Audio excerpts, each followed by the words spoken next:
Alright friends, this is that Western Sidewinder 25 caliber. There's your serial number there.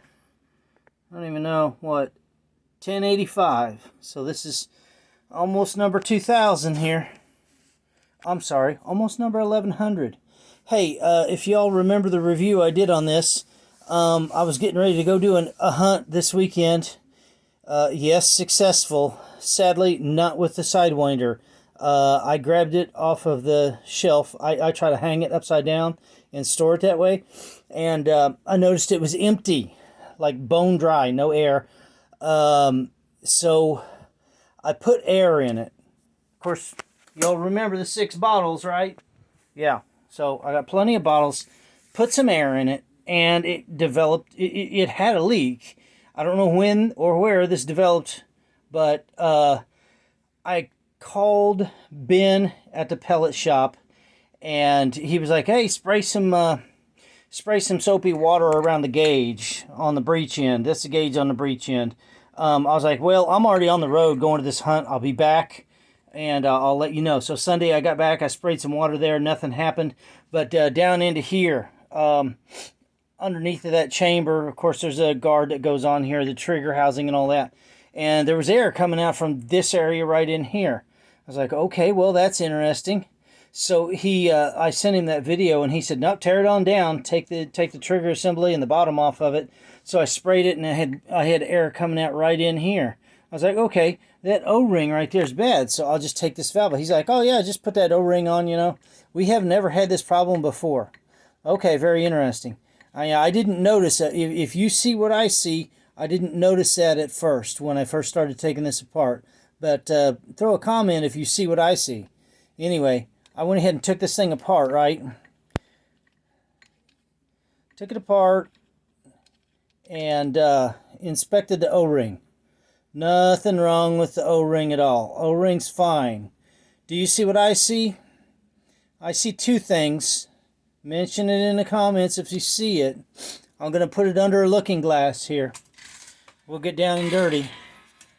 We'll get down close to it. Can you see what I see now? Shit, the glare is fucking me up. Okay, let me get a pointer here. Oh, be patient with me. It's coming, it's coming. If you don't see it, you see that right there? That's a fracture. Do you see it? Do you see it going all the way down the threads? The second thing, the first thing I asked about, this mark right here. I don't know what the fuck that's all about. But I'm guessing this is Parkerized finish. But yeah, what the hell this is, I don't know. But I saw that and I was like, well, that's odd. And that thing's busted all the way down. So this is my take on what happened.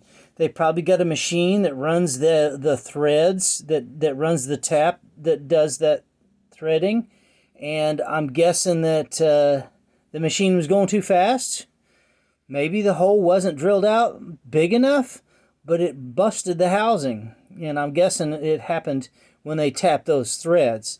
But that housing is busted. This gun is cracked right there, and it goes all the way down to the open area that meets up with that chamber right there. This all fills with air in here. That's all under pressure. That's all regulated pressure.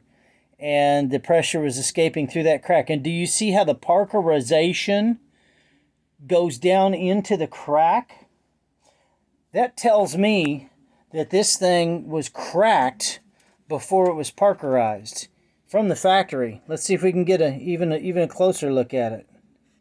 Can we even get closer there? Yeah, so that's a pretty clear picture. Let me even try to zoom in the camera on it. And we'll get even down and dirty with this thing. Oh, there it is. Do you see how the Parkerization goes down into the crack? That thing was from the factory. It was cracked. And if you look all the way down in there, get the right angle, you can see that crack all the way down. You see it on the left there? It goes all the way down. And again, take a closer look at the Parkerization. That's not fresh aluminum. That is down in the crack. So it held air for the 6 months I've owned it.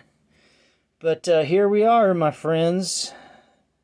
A factory defect. We're going to see what happens. Oh, you can even see it even closer in the side there. On a side angle.